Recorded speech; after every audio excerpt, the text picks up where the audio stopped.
Man, if you had told me a year ago that I'd be sitting here, telling you this story, I would have laughed right in your face. Not because I thought my life was perfect. No, nothing's ever perfect. But because I believed we were solid. Me and Kayla? 14 years married.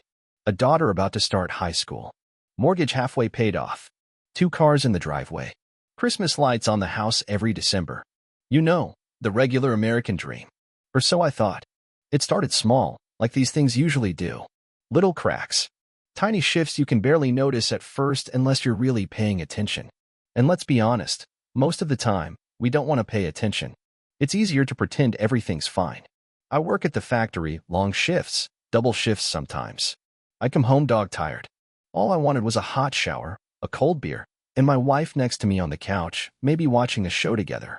But about 6 months ago, Kayla started changing her routine. At first, it was innocent enough. She started getting rides home from work more often. She said driving tired wasn't safe, and I agreed. Made sense. Traffic's a nightmare after 5 p.m., and her office was 30 minutes across town. Ben, she said once, kicking her shoes off at the door. He's my favorite. Such a sweetheart. Always remembers how I like my coffee. I chuckled at the time, didn't think much of it. Heck, I even told her, glad you're not stuck with some creep. She laughed, kissed me on the cheek. Life moved on. But then, like slow-moving weather you barely notice at first, things started feeling off. She began mentioning Ben more and more. Funny little stories about things he said. How he once rescued a kitten off the road. How he made her laugh when she had a rough day at work. I smiled and nodded, like a good husband does. But deep down, something tugged at me. Something I couldn't quite name yet. It got worse. There were nights I'd come home and find her sitting on the couch, still in her work clothes, texting away on her phone, smiling to herself. When I'd ask who she was talking to, she'd say something like, "Oh, just catching up with some friends. Nothing important." And I wanted to believe her. I really, truly did. You don't spend 14 years with someone if you're looking to be suspicious every time they smile at their phone. But you know that feeling you get when something just isn't right? That tight little knot in your stomach? Yeah, it was growing. Another thing, she started staying late at work more often. Not just once or twice a month. I'm talking every other week. Late meetings, last-minute projects, coworkers' birthday drinks. Always some excuse. I asked once, kind of joking, "You and Ben having that much fun in traffic?" She laughed, a little too hard, and said, "Don't be silly. He's just a driver. Just a friend. A friend." That word. It's amazing how much damage a word like friend can hide. Still, I told myself I was being paranoid. I didn't want to be that guy, you know, the jealous husband, snooping through her phone or accusing her out of nowhere. I figured, if something's really wrong, I'll know it. No point blowing up our whole life over a gut feeling. Then there were the changes at home. Small things. She started dressing nicer. Perfume I hadn't smelled before. Buying new clothes, saying they were on sale. Little white lies that didn't add up if you bothered to connect the dots. And the way she looked at me. Or rather, the way she didn't look at me anymore. When you've been with someone that long, you can tell. It's like a light goes out, and no matter how much you try to ignore it, you know deep down it's not coming back on. I remember one night real clear. It was a Thursday. I got home late, overtime shift, and found her curled up on the couch, laughing at something on her phone. I asked her what was so funny. She looked up, almost startled, like she forgot I lived there. Then she tucked her phone away, smiled, and said, "Oh, just a funny meme Lisa sent me." Lisa, her coworker. The same Lisa who once texted Kayla to say she was stuck babysitting all weekend. I nodded, said nothing, and went to take a shower. Standing there under the water, I felt this. Sadness. Not rage. Not yet. Just sadness. Like I was already losing her, piece by piece, and there was nothing I could do to stop it. But I didn't confront her. Not then. I told myself, maybe it's work stress. Maybe she's just tired. Maybe I'm just imagining things. Maybe. We lie to ourselves more than anybody else ever does. Still, the signs kept piling up. Some days, she came home smelling faintly of cheap aftershave, not mine. Some days, she seemed distracted, jumpy, quick to pick a fight over nothing, like she needed a reason to be mad at me. And every time she mentioned Ben, I felt my fists clench just a little tighter. One evening, while she was in the shower, I picked up her phone. I didn't open it, didn't snoop, just stared at the screen as it lit up. Ben is typing, and that was it. The moment I knew for sure. I put the phone down without touching it. Went out to the garage. Sat there in the old rocking chair my dad gave me. Just sat there in the dark, listening to the creak of the chair and the quiet hum of the street outside. I didn't cry, didn't scream, just sat there. Because sometimes, when the truth finally punches you in the gut, you're too numb to even react. And somewhere deep down, I realized this wasn't just a bad feeling anymore. It was real. It was happening. I was losing her, and there wasn't a thing I could do to stop it. After that night sitting alone in the garage, something inside me cracked a little. I didn't even hear it break, just felt it later, like when you notice a hairline crack in the windshield.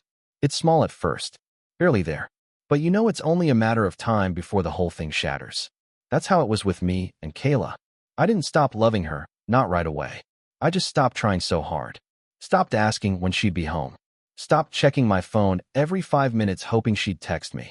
Stopped believing her stories when she said she had to stay late again. I guess you could say I gave up, quietly. And funny enough, once I did, she seemed lighter. Happier, even. She smiled more. She sang little tunes while she cooked dinner, just like she used to. She wore that new perfume, the one I hadn't bought her. And for a while, if you didn't know better, you'd think everything was fine. But it wasn't. Because behind every one of her new smiles, there was a shadow, and I saw it every time she thought I wasn't looking. It was around this time that Ben became a regular part of our household, in a way he never should have been. Not physically, not yet, but his name, his presence, it was in everything. Oh, Ben said there's a new coffee shop opening downtown. Ben thinks I should try a new hair color. He says I'd look amazing as a brunette. Ben gave me this great playlist for my commute home. At first, I nodded along, pretending like it didn't bother me. But inside, I was dying a little every day. Because when your wife starts taking beauty advice from another man, when she's laughing at his jokes you didn't hear, when she's sharing inside jokes you're not a part of, buddy, you're not her husband anymore. You're just the guy paying the bills. One evening, we sat down for dinner, spaghetti, garlic bread, the usual. She was humming some song under her breath. Something catchy, poppy, not her usual taste. I asked, "What's that song? I don't recognize it." She smiled, that bright, automatic smile that didn't quite reach her eyes, and said, "Oh, just something Ben played in the car the other day. Got stuck in my head." And that was it. That was the whole conversation. I nodded, twirled my spaghetti onto my fork, and chewed like everything was normal. But it wasn't.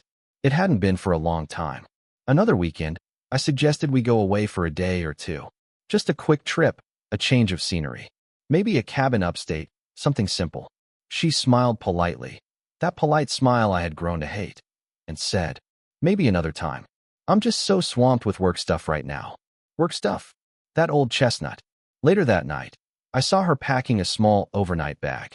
When I asked where she was going, she said she was staying at Lisa's for a girls' night. Lisa again. Always Lisa. I knew better. I wasn't born yesterday. Still, I nodded and let her go.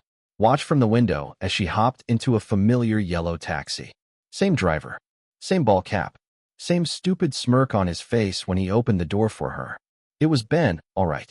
I stood there in the dark, heart pounding, hands and fists so tight my knuckles turned white. I thought about calling her bluff. Thought about running out there and yanking that door open. Thought about asking her right then and there, "Who is he, Kayla? Who is he to you?" But I didn't. Instead, I sat back down on the couch, turned on the TV, and let the sounds of late-night infomercials fill the empty house. Because somewhere deep down, I already knew the answer. She wasn't mine anymore. And no shouting, no confrontation, no last-minute romantic getaway was going to fix that. It's strange what betrayal does to a man. You expect anger, fire, rage, revenge. But sometimes, it's just quiet. A cold, heavy kind of quiet that settles over you like a heavy blanket. Makes it hard to breathe, hard to think, hard to care. After that, things got even weirder. She stopped pretending altogether. Started dressing up just to go grab coffee with Lisa. Started coming home late, hair tousled, cheeks flushed like she'd been running a marathon. Started keeping her phone locked at all times. Started showering the second she got home, like she couldn't wash the guilt off fast enough. And me? I started checking out. I went through the motions, work, chores, bills, but it was like I wasn't even there anymore. Just a ghost rattling around inside my own house. I even started staying late at work. took extra shifts, volunteered for weekends, anything to avoid being home alone, staring at the empty couch where she should have been. Sometimes I wondered if she even noticed I was pulling away. Sometimes I hoped she would. But mostly, I just hoped she'd have the decency to tell me, to sit me down like a man and say, "Aaron, I don't love you anymore." Simple, brutal, final, but at least it would be honest. Instead, she kept stringing me along, 1,000 tiny betrayals wrapped up in smiles and half-truths. Until one night. One stupid, ordinary Tuesday night. I saw something that broke whatever was left of my heart. I had gotten off work early, rare thing, and thought maybe I'd surprise her. Pick up some takeout. Rent a movie. Try to find a little piece of us again. I parked down the street, figuring I'd sneak in the back door and set it all up. Make it a nice surprise. But when I rounded the corner, I saw the taxi parked outside. Ben's taxi. Engine still running. Headlights still on. And inside? Kayla. In the front seat. Laughing. Leaning across the console to kiss him. Not a quick peck, either. The kind of kiss you don't give to your cab driver. The kind of kiss you only give to someone you can't stop thinking about. I just stood there. Frozen. Pizza bag in one hand. Stupid grin still plastered on my face like an idiot. She never saw me. Neither did he. After a minute, the cab pulled away, taking her with him. And I just stood there, watching the taillights disappear down the street. Takeout getting cold in my hand. The smell of pepperoni and betrayal filling the night air. I don't know how long I stood there on that sidewalk, holding that bag of cold pizza like some idiot. At some point, my legs just kind of gave out and I sat down right there on the curb. Didn't care who saw me. Didn't care if the neighbors were peeking through their curtains. It was like the world had tipped sideways and I was the only one who noticed. You think you know how you'll react when it happens to you. You think you'll explode. Throw things. Kick down a door. Raise hell. But when it's real, when you actually see it with your own eyes, all you feel is hollow. Like somebody reached inside you and scooped everything out. That night, I didn't even go inside. I drove to a cheap motel on the edge of town. Paid cash for a room that smelled like old cigarettes and loneliness. Sat on the lumpy bed, staring at the peeling wallpaper, trying to figure out what the hell to do next. Divorce? Confrontation? Packing my bags and disappearing without a word?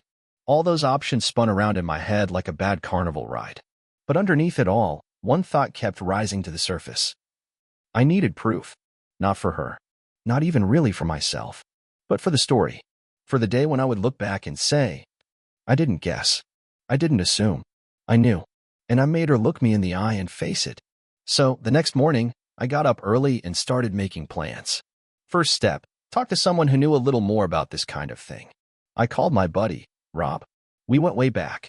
High school football team, old fishing trips, the kind of friend you don't have to sugarcoat things with. When I told him what happened, he didn't say, "I'm sorry," or "maybe you're overreacting."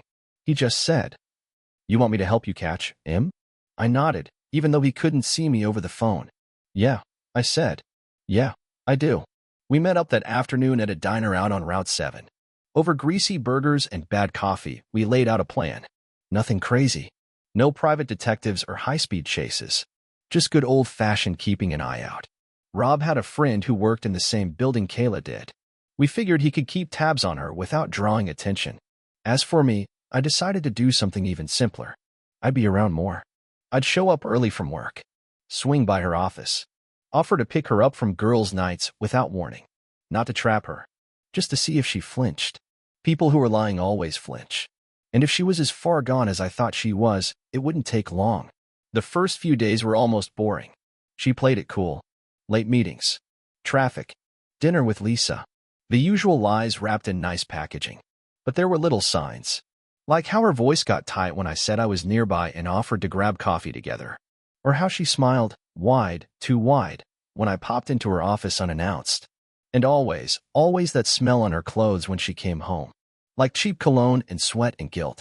I played along. Pretended like everything was fine. But inside, the clock was ticking. And then, one Friday night, everything started to unravel. Kayla said she was meeting Lisa at the mall to shop for some emergency bridesmaid dress. I smiled, kissed her on the cheek, and said, "Have fun, babe."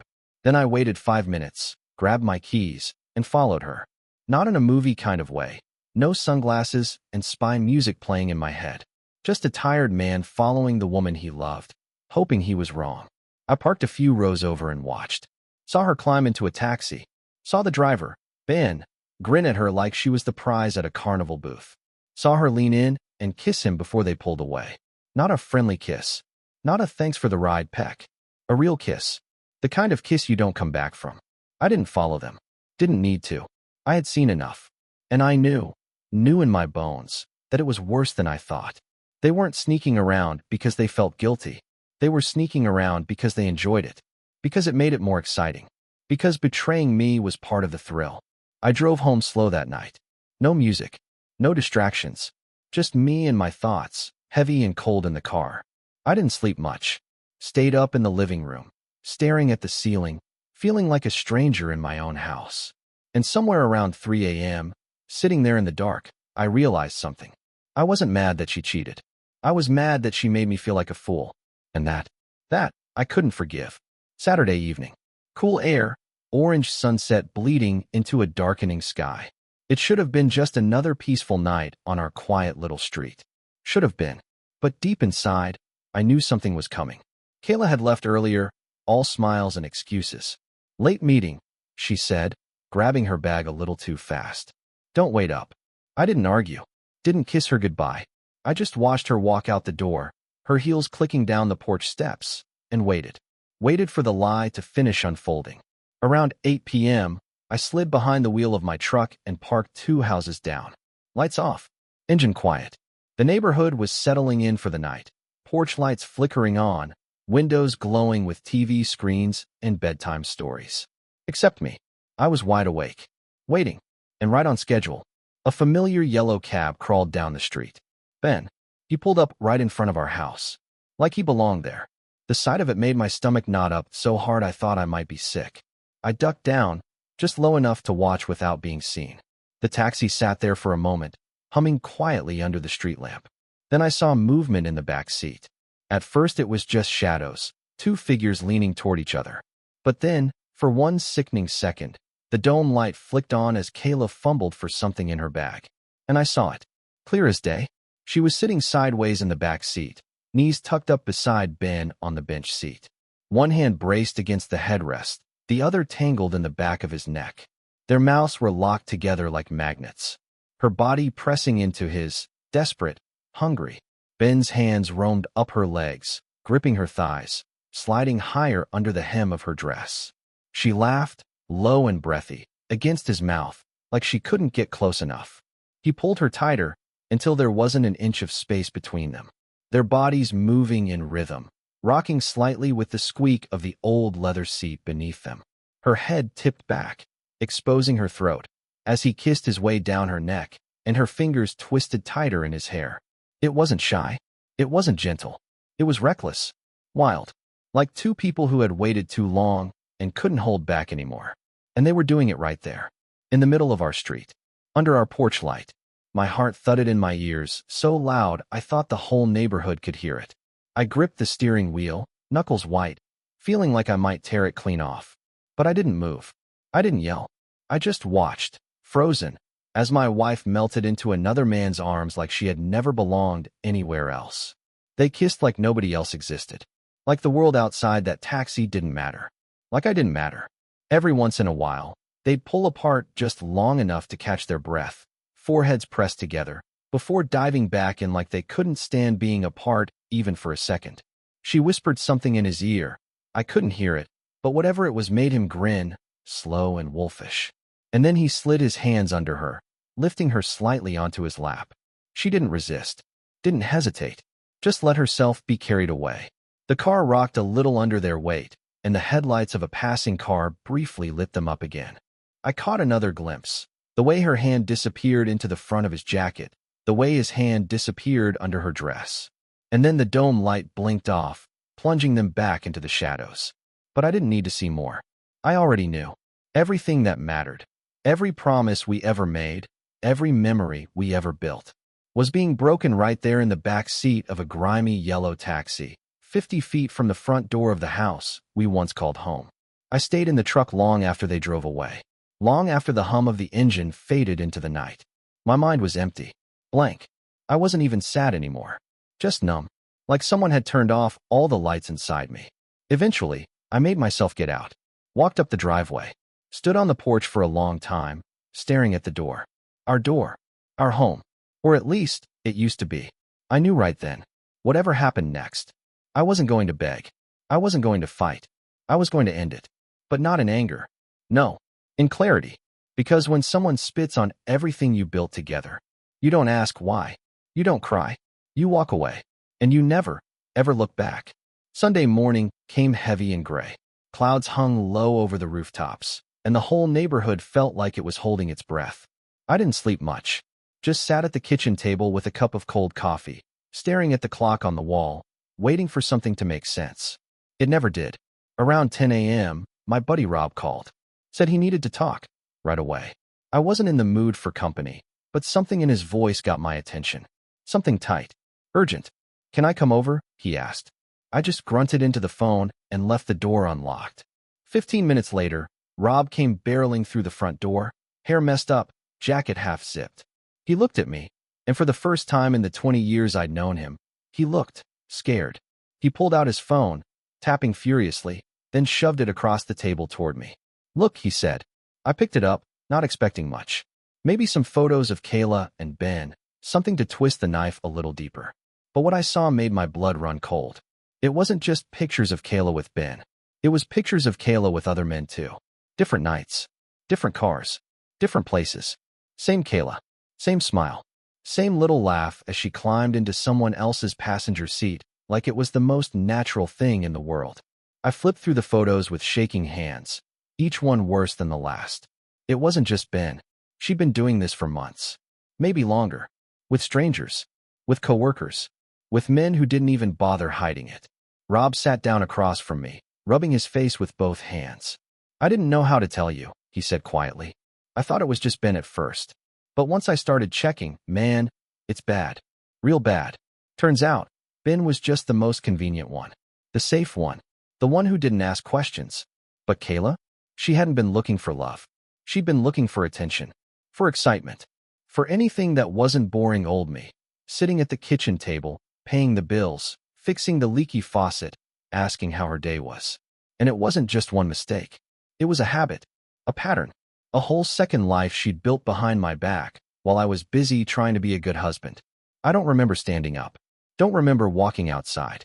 Just remember the cold air hitting my face, sharp and bitter. She never even tried to hide it properly. Because deep down, maybe she thought I'd never notice. Maybe she thought I was too stupid, too loyal, too safe. Maybe she thought I was just another piece of furniture in her life, something dependable to come home to after the excitement wore off. But she was wrong. Dead wrong. I walked back inside, calm now. Not angry. Not sad. Just finished. Rob was still sitting at the table, looking at me like he expected me to punch a hole in the wall. Instead, I sat down across from him, folded my hands, and said the first clear thing I had thought in days. I'm divorcing her. Rob just nodded, like he knew there was no other way. And I'm keeping everything, I added. The house. The truck. The memories. She can have the lies. We sat there in silence for a while, listening to the quiet tick of the kitchen clock. Monday morning. While most folks were grabbing their coffee and dragging themselves to work, I was sitting at the kitchen table with a legal pad and a black pen, making a list. Not a grocery list. Not a honey-do list. No, this was different. This was a war plan. And I wasn't going into this blind. Kayla had spent months, maybe years, turning me into a fool behind my back. Now, it was my turn. I was going to tear her world apart the same way she tore mine. Quietly, piece by piece, so slow she wouldn't even realize what was happening until it was too late. First move, money. I checked our bank accounts, our savings, everything we had tied together. I transferred everything that was solely under my name into a separate private account, one Kayla didn't know existed. I canceled all joint credit cards. Shut down automatic bill payments tied to our shared funds. Froze her access to anything she could leech off of once the storm hit. I wasn't leaving her a penny more than she deserved. And buddy, let me tell you, she didn't deserve much. Next step, the house. The house was in my name. Always had been. When we first bought it, my folks had helped with the down payment, under the condition that it be legally mine alone, just in case life ever got messy. Funny how life works out. I called a real estate attorney. Scheduled an emergency appointment. By the end of the week, I'd have everything lined up to either sell the house out from under her or evict her if she tried to dig her nails in. Either way, she was losing the roof over her head. And trust me, that was just the beginning. I wasn't stupid. Kayla had a lot of friends in town. Sympathetic ears. People who would feel sorry for her once the divorce hit the fan. I needed leverage. Something undeniable. So I called Rob. Told him to send me every photo, every screenshot, every dirty little piece of evidence he had collected. And I stored it all neatly, carefully, in a private folder on a flash drive. No need for yelling or accusations when you have proof. Cold, hard, ugly truth. If she tried to paint me as the bad guy, I'd burn every bridge she had. One click, one email, one post. Simple, clean, final. Then came the final piece of the plan. Timing. I wasn't going to blow it all up right away. No, I was going to wait. Wait until she felt safe. Until she thought she had gotten away with it. Wait until she booked her next little business trip. Wait until she kissed Ben goodbye without a care in the world. And then, when she least expected it, boom. Serve her with divorce papers. By the time the weekend rolled around, everything was in place. The accounts were closed. The house papers were signed. The flash drive with all the evidence was locked and loaded. Now all that was left was to pull the trigger. Saturday morning, I called a moving company. Not for me. For her. I scheduled them to arrive Monday at 9 a.m. sharp to start packing up her things. Because, legally, she didn't own a single nail in these walls. The house was mine. Always had been. She was about to find out just how lonely the world gets when the lies run out. Saturday afternoon, I paid a visit to her work. Small law office downtown, lots of glass windows, lots of big egos and cheap suits. I walked in wearing jeans, a clean shirt, and the calmest expression I could manage. Receptionist gave me a fake smile. Can I help you? I nodded and handed her a large envelope. Divorce papers for Kayla Thompson. And these. I slid over a second, heavier envelope. Inside, copies of the photos, screenshots of her messages, records of her lunch breaks with half the city. Make sure she gets them personally, I said, voice steady. No one else. The girl blinked at me, clearly uncomfortable. I didn't care. Kayla liked pretending she was the perfect employee, the sweet wife, the small-town success story. Well, not anymore. By Monday morning, everyone in that office would know the truth. And Kayla would be left picking up the pieces, if there were any left. Saturday night, I sent one last package, an anonymous email blast. Subject line. Know who you're dealing with. Sent to her parents, her friends, her coworkers, even the PDA committee she pretended to care so much about. Attached were carefully selected photos. Just enough to paint the full picture without crossing any legal lines. No slander. No wild accusations. Just facts. Cold, ugly facts.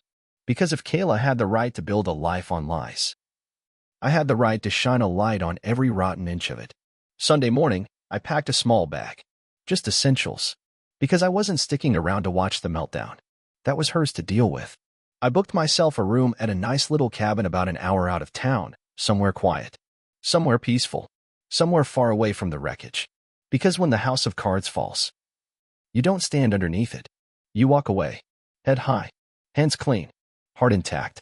Sure enough, right before I left, Kayla came bursting through the front door. She looked like she hadn't slept all night. Hair a mess. Face pale. Phone clutched tight in her hand. Aaron, she screamed. What did you do? I just looked at her, really looked, and for the first time in months, I felt absolutely nothing. You did this, Kayla, I said calmly. Not me. She tried to argue. Tried to cry. Tried to apologize. I didn't budge. I didn't even raise my voice. I just handed her a second envelope, the official eviction notice. You have 48 hours to leave, I said, my voice as steady as a judge reading a sentence. After that, the locks change. She opened her mouth to say something, anything, but no words came out. Because deep down, she knew. It was over.